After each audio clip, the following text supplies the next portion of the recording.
ആണ്. വയനാട് ഉരുൾപൊട്ടൽ ദുരന്തത്തിന്റെ 9ാം നാളിലും കാണാതായവർക്കായുള്ള തെരച്ചിൽ തുടരുകയാണ്. മുണ്ടക്കൈ, സൂചിപ്പാറയിലെ സൺറൈസ് വാലി, സൂചിപ്പാറ വെള്ളച്ചാട്ടം, കാന്തൻപാറ വെള്ളച്ചാട്ടം തുടങ്ങിയ സ്ഥലങ്ങളിൽ വ്യോമസേന ഹെലികോപ്റ്ററിൽ വിവിധ സേനാ വിഭാഗങ്ങൾ ഇന്നും പരിശോധന നടത്തും. കെടാവർ നായയെ കൂടി ഉൾപ്പെടുത്തിയാണ് സൂചിപ്പാറ മുതലുള്ള 6 കിലോമീറ്റർ ദൂരത്തിൽ തെരച്ചിൽ നടത്തുക. പ്രദേശവാസികൾ നൽകുന്ന വിവരത്തിന്റെ അടിസ്ഥാനത്തിൽ കിണർ സ്ഥിതി ചെയ്തിരുന്ന സ്ഥലത്തുൾപ്പെടെ ആഴത്തിൽ പരിശോധിക്കും. 152 പേരെയാണ് ഇനി കണ്ടെത്താനുള്ളത്. പുനരധിവാസം ചർച്ച ചെയ്യാൻ സംസ്ഥാന മന്ത്രിസഭാ യോഗം ഇന്ന് ചേരുന്നുണ്ട്. പൊതുമരാമത്ത് വകുപ്പിന്റെ ഒഴിഞ്ഞുകിടക്കുന്ന ക്വാർട്ടേഴ്സിലേക്ക് ക്യാമ്പിലുള്ളവരെ മാറ്റാനാണ് തീരുമാനം. വിവരങ്ങളുമായി വയനാട്ടിൽ നിന്ന് ആദ്യം നമുക്കൊപ്പം ചേരുന്നത് MG മിഥുനാണ്. മിഥുൻ, ഇന്ന് പ്രധാനപ്പെട്ട മേഖലകളിലെല്ലാം തന്നെയും പതിവ് പോലെ തെരച്ചിൽ നടക്കും. വളരെ ഊർജിതമായ തെരച്ചിൽ. മറ്റൊന്ന്, ഈ ബന്ധുക്കൾ ചൂണ്ടിക്കാട്ടുന്ന സ്ഥലങ്ങളിൽ തെരച്ചിൽ നടത്താനാണ് ഇന്ന് കൂടുതൽ ശ്രദ്ധ കേന്ദ്രീകരിക്കുക, അല്ലേ?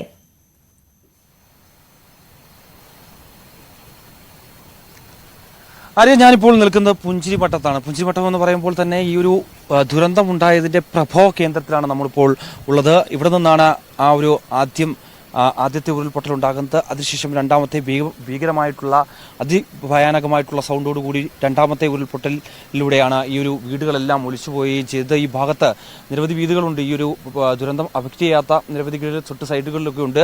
എങ്കിൽ പോലും തന്നെ ഈ ഭാഗത്ത് ഈ കാണുന്ന ഈ പ്രദേശങ്ങളിലൊക്കെ തന്നെ നിരവധി വീടുകളായിരുന്നു സ്ഥിതി ചെയ്തിരുന്നത് എന്നുള്ളതാണ്. അവയെല്ലാം തന്നെ പൂർണ്ണമായും അതിൻ്റെ അടിത്തറ ഉൾപ്പെടെ ഒഴുകിപ്പോകുന്ന ഒരു സ്ഥിതിവിശേഷം. ഇവിടുന്ന് ഏകദേശം 6 കിലോമീറ്ററോളം ദൂരമുണ്ട് ചൂരൽമല എന്ന ആ പാലം നിൽക്കുന്ന ആ പ്രദേശത്തേക്ക്, അതായത് താൽക്കാലികമായി ഇപ്പോൾ നിർമ്മിച്ചിട്ടുള്ള ബെയിലി പാലം നിൽക്കുന്ന ആ പ്രദേശത്തേക്ക് കൂടി എത്താൻ 6 കിലോമീറ്റർ ദൂരമുണ്ട്. ഇത്രയധികം പ്രദേശത്തുള്ള ആ വീടുകൾ മുഴുവൻ, ഒപ്പം തന്നെ എസ്റ്റേറ്റ് ലയങ്ങളുണ്ടായിരുന്നു ഇവിടെ. കൂടാതെ പല റിസോർട്ടുകൾ ഉണ്ടായിരുന്നു. ഇവിടെയൊക്കെ നിരവധി പേരായിരുന്നു ജോലി നോക്കിയിരുന്നത്. അതിഥിത്തൊഴിലാളികളൊക്കെ തന്നെ നിരവധി പേരുണ്ടായിരുന്നു ഈ പ്രദേശങ്ങളിൽ. അതായത് ഈ ദുരന്തം ഉണ്ടാകുന്ന സമയത്ത് ഇവിടെ നിന്ന് മുകളിലേക്ക് ഓടിക്കേറുകയും അവിടെ നിന്ന് ജീപ്പ് വഴി രക്ഷപ്പെട്ടവരാണ് ഇപ്പോൾ ദുരിതാശ്വാസ ക്യാമ്പുകളിലുള്ളത്. അവരൊക്കെ തന്നെ വന്ന് ചൂണ്ടിക്കാണിക്കുന്നതനുസരിച്ചാണ് ഇന്നത്തെ ഒരു പരിശോധനയിലേക്ക് കടക്കുകയും ചെയ്തത്. രാവിലെ ഒരു 7 മണിയോട് കൂടി തന്നെ ഇവിടുത്തെ പരിശോധന ആരംഭിച്ചിട്ടുണ്ട്. ഫയർ ആൻഡ് റെസ്ക്യൂന്റെയും ഒപ്പം തന്നെ NDRFന്റെയും നേതൃത്വത്തിലാണ് രാവിലെ മുതൽ പരിശോധന ആരംഭിച്ചിട്ടുള്ളത്.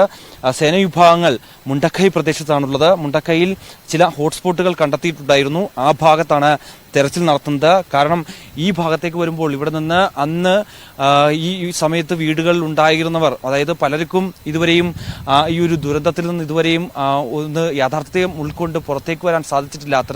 അത്രത്തോളം ഭയാനകരമായിട്ടുള്ള ഒരു സ്ഥിതിവിശേഷമാണ്. അതുകൊണ്ട് തന്നെ അവരെ പലരെയും ഇങ്ങനെ പ്രേരിപ്പിക്കാൻ പറ്റില്ല. ആർക്കെങ്കിലും അവരോട് ചോദിക്കുന്നുണ്ട്, അതായത് ഏതെങ്കിലും തരത്തിൽ നിങ്ങൾക്ക് ഇവിടേക്ക് വരാൻ പറ്റുമോ, അങ്ങനെ വരാൻ തയ്യാറാകുന്ന ആ യാഥാർത്ഥ്യം ഉൾക്കൊണ്ട് തയ്യാറാകുന്ന ആളുകളെ മാത്രമാണ് ഇവിടേക്ക് കൊണ്ടുവരുന്നത്. അവർ ചൂണ്ടിക്കാണിക്കുന്ന സ്ഥലങ്ങളിൽ പല കിണറുകൾ ഭാഗങ്ങളുണ്ട്. ഈ വീടിന്റെ കിണർ ഭാഗങ്ങളൊക്കെ ഉണ്ട്. അവിടെയൊക്കെ ആഴത്തിൽ പരിശോധന നടത്തണമെന്നുള്ളൊരു നിർദ്ദേശം നേരത്തെ തന്നെ നൽകിയിട്ടുണ്ട്. കൂടാതെ തന്നെ സേനാവിഭാഗങ്ങൾ ഈ കെടാവർ നായകളെ ഉപയോഗിച്ചാണ് ഈ ഒരു പരിശോധന നടത്തുന്നത്. ഈ ഭാഗങ്ങളിലെല്ലാം പരിശോധന കഴിഞ്ഞ ദിവസങ്ങളിലൊക്കെ നടത്തിയിരുന്നു. ഒപ്പം തന്നെ നമുക്കറിയാം, കൂറ്റൻ പാറകളാണ്, വലിയ വലിയ പാറകളാണുള്ളത്. ഒരു 3-4 ആനകളൊക്കെ ചേർന്നിരുന്നാൽ എത്രത്തോളം വലിപ്പമുണ്ടോ അത്തരത്തിലുള്ള വലിയ പാറക്കെട്ടുകളാണ് നമുക്ക് ഇവിടെ കാണാൻ സാധിക്കുന്നത്. അതെല്ലാം വന്ന് മൂടോടെ, അതായത് അടിത്തറ ഉൾപ്പെടെ എടുത്തുകൊണ്ട് പോവുകയായിരുന്നു ഇവിടെ ഉണ്ടായിരുന്ന വീടുകളെല്ലാം എന്നുള്ളത് തന്നെയാണ്. അത്തരത്തിൽ ഒരു രാത്രി കിടക്കുമ്പോൾ ഉണ്ടായ ഈ ഒരു ദുരന്തം, അത്രയും ഭയാനകമായിട്ടുള്ള സൗണ്ടോടുകൂടി എത്തിയ ആ ഒരു ദുരന്തം ഇവിടുത്തെ ജനജീവിതത്തെ മൊത്തം തന്നെ താറുമാറാക്കി. ഈ 2 പട്ടണം മുഴുവൻ, പുഞ്ചിരിമട്ടം, മുണ്ടക്കൈ, ചൂരൽമല അടക്കമുള്ള പ്രദേശങ്ങൾ മുഴുവൻ തുടച്ചു നീക്കി കൊണ്ടുപോയ ഒരു സാഹചര്യമാണ് നമുക്കിവിടെ കാണാൻ സാധിക്കുകയും ചെയ്തത്. എന്തായാലും ഇപ്പോൾ രാവിലെ മുതൽ ഈ ഒരു തെരച്ചിൽ നടക്കുന്നുണ്ട്. അവർ കഴിഞ്ഞ ദിവസം ഈ റഡാർ സംവിധാനവും ഒക്കെ ഡ്രോൺ ഉപയോഗിച്ചുമൊക്കെ നടത്തിയ പരിശോധനയുമൊക്കെ ചില ഹോട്ട്സ്പോട്ടുകൾ കണ്ടിട്ടുണ്ട്. ആ ഹോട്ട്സ്പോട്ടുകൾ കേന്ദ്രീകരിച്ചാണ് ഇന്ന് അവിടെ പരിശോധന നടക്കുന്നത്. ഹിറ്റാച്ചികളും മണ്ണുമാന്തി യന്ത്രങ്ങളും ഒക്കെ ഉപയോഗിച്ചുകൊണ്ടാണ് ഈ ഒരു തെരച്ചിൽ പുരോഗമിക്കുകയും ചെയ്യുന്നത്. കൂടാതെ ഇന്ന് ഈ പ്രദേശങ്ങൾക്ക് പുറമെ, ഈ ഭാഗങ്ങളിലുള്ള 6 സെക്ടറുകൾക്ക് പുറമെ ഇത്തരത്തിൽ ഈ സൺറൈസ് വാലി അടക്കമുള്ള പ്രദേശങ്ങളിൽ ഹെലികോപ്റ്റർ മുഖേനയുള്ള പരിശോധനകൾ നടക്കുന്നുണ്ട്. അവിടെ കഴിഞ്ഞ ദിവസം ഉച്ചയോടുകൂടിയാണ് ഹെലികോപ്റ്റർ മുഖേന 12 അംഗ സംഘം അവിടെ എത്തി പരിശോധന നടത്തിയത്. 4 കിലോമീറ്ററോളം മേഖലകളിൽ അവിടെ പരിശോധന പൂർത്തിയാക്കുകയും ചെയ്തു. പക്ഷേ അവിടെ നിന്നും തന്നെ കണ്ടെത്താൻ സാധിച്ചില്ല. അതുകൊണ്ട് തന്നെ ഈ സൂചിപ്പാറ വെള്ളച്ചാട്ടം മുതൽ അവിടുന്ന് മറുകരയിലേക്കും ഒപ്പം തന്നെ പോത്തുകല്ല് ഭാഗത്തേക്കുമുള്ള പ്രദേശങ്ങളിൽ അവിടെ ദുർഘടം പിടിച്ച വലിയ കൊക്കയുള്ള ഏരിയയാണ്. അവിടേക്ക് ആളുകൾക്ക് ഇറങ്ങാൻ വലിയ പാടുള്ള പ്രദേശം കൂടിയാണ്. അതുകൊണ്ട് തന്നെ റെസ്ക്യൂ ടീമിന് അവിടേക്ക് എത്താൻ കഴിയാത്ത ഒരു സ്ഥിതിവിശേഷം ഉണ്ടായിരുന്നു. അതുകൊണ്ട് തന്നെ അങ്ങനെ ആളുകൾ ഇതുവരെയും എത്തി പരിശോധന നടത്താത്ത ആ പ്രദേശങ്ങളിലെല്ലാം ഈ ഹെലികോപ്റ്റർ മുഖേന അവിടേക്ക് ഇറങ്ങി അവിടെ എയർലിഫ്റ്റ് ചെയ്ത് വേണ്ട സംവിധാനങ്ങൾ ഒരുക്കി അവിടെ പരിശോധന നടത്തുക എന്നുള്ളൊരു പ്ലാനാണ് ഇന്ന് തയ്യാറാക്കിയിട്ടുള്ളത്. ഈ 9ാം ദിവസം തയ്യാറാക്കിയിട്ടുള്ളത്. ഇന്നത്തെ സംബന്ധിച്ച് വളരെ നിർണായകമായ ഒരു ദിനം തന്നെയാണ്. ഇന്ന് ഈ സേനാ വിഭാഗങ്ങളുടെ എല്ലാം മേധാവിമാർ നേതൃത്വം നൽകിയാണ് ഇന്നത്തെ ഒരു പരിശോധനയ്ക്ക് ചുക്കാൻ പിടിക്കുന്നത്. കാരണം ഏതെങ്കിലും തരത്തിൽ ആളുകളെ കണ്ടെത്താൻ സാധിക്കുമെന്നുള്ളൊരു പ്രതീക്ഷ അവർ പങ്കുവെക്കുന്നുണ്ട്. കാരണം നിരവധി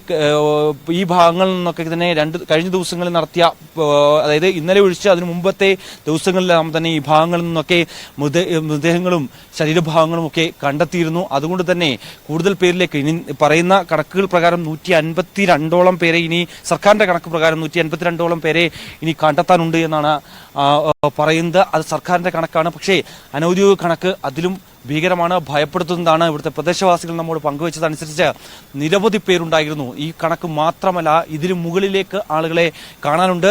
ഈ പറയുന്ന അതിഥി തൊഴിലാളികൾ തന്നെ നിരവധി പേരുണ്ടായിരുന്നു. അതെ, അത് തന്നെയാണ് മിഥുൻ. ഈ 152 പേരെ കണ്ടെത്താനുണ്ട് എന്നുള്ള ഔദ്യോഗിക കണക്കിൽ പറയുമ്പോഴും അതിനപ്പുറം നമ്മളെയൊക്കെ പേടിപ്പെടുത്തുന്ന തരത്തിലേക്ക് വലിയൊരു സംഖ്യ ഇനിയും കണ്ടെത്താൻ ഉണ്ട് എന്നുള്ളതാണ് പ്രദേശവാസികൾ സൂചിപ്പിക്കുന്നത്. മിഥുൻ, ഈ നിൽക്കുന്ന സ്ഥലം, ഈ സ്ഥലത്തെ ദൃശ്യങ്ങൾ കാണുമ്പോൾ നമുക്ക് മനസ്സിലാകുന്നുണ്ട് എത്രത്തോളം ഭീകരം ആയിരുന്നു ആ ഒരു ദുരന്തം എന്നുള്ളത്. അതിന്റെ വ്യാപ്തി യഥാർത്ഥ രീതിയിൽ നമുക്ക് മനസ്സിലാക്കാൻ സാധിക്കുന്നുണ്ട്. ഈ സ്ഥലത്തെ പ്രത്യേകത കൂടി നമ്മൾ പറയുകയാണെങ്കിൽ നമുക്കറിയാം, വളരെ പ്രകൃതി രമണീയമായ ഒരു സ്ഥലമായിരുന്നു. അതുകൊണ്ട് തന്നെ ഒട്ടനവധി റിസോർട്ടുകളും അനധികൃതമായി പ്രവർത്തിക്കുന്ന ഹോം സ്റ്റേകളും ഒക്കെ ഉണ്ടായിരുന്ന ഒരു സ്ഥലമാണ്. അതുകൊണ്ട് തന്നെ അവിടെയൊക്കെ പുറത്തുനിന്നുള്ള ആളുകൾ എത്രത്തോളം വന്ന് താമസിക്കുന്നുണ്ടായിരുന്നു, വിനോദസഞ്ചാരികൾ ഉൾപ്പെടെ എത്രത്തോളം ആളുകൾ ഉണ്ടായിരുന്നു എന്നുള്ളത് നമുക്ക് കണക്കെടുക്കാൻ പറ്റാത്തൊരു സാഹചര്യം കൂടിയുണ്ട്, അല്ലേ?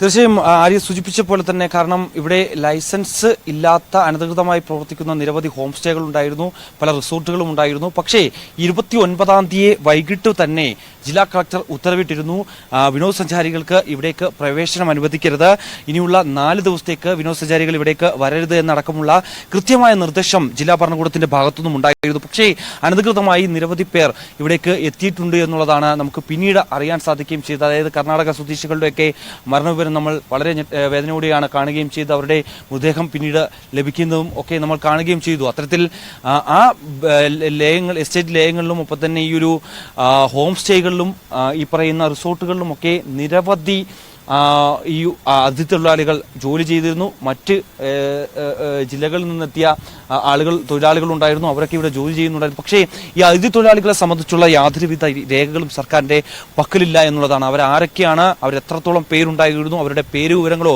മറ്റു കാര്യങ്ങളോ ഒന്നും തന്നെ ഇതുവരെയും ലഭ്യമായിട്ടില്ല എന്നുള്ളത് തന്നെയാണ്. ഈ മൃതദേഹങ്ങൾ കണ്ടെടുത്തപ്പോഴൊന്നും തന്നെ ഇവരിൽ ആരെയും മൃതദേഹം ഇതുവരെയും കണ്ടിട്ടില്ല എന്നുള്ളത് തന്നെയാണ്. പക്ഷേ ഈ ശരീരഭാഗങ്ങൾ അത് ഇവരുടെ കൂടിയാണോ എന്നുള്ള കാര്യത്തിൽ കൂടി ഒരു വ്യക്തത വരേണ്ടതായിട്ടുണ്ട്. എന്തായാലും DNA പരിശോധനകളടക്കം നടത്തിയതിനു ശേഷമാണ് ഈ ഒരു 218 മൃതദേഹങ്ങൾ, അതായത് ശരീരഭാഗങ്ങൾ ഉൾപ്പെടെ ലഭിച്ച 218ഓളം തിരിച്ചറിയാനാവാത്ത മൃതദേഹങ്ങളും കഴിഞ്ഞ ദിവസം സംസ്കരിക്കുകയും ചെയ്തിരുന്നു. അങ്ങനെ 218 പേരുടെ സംസ്കാര ചടങ്ങുകളാണ് ഈ പുത്തുമലയിലെ ആ ഒരു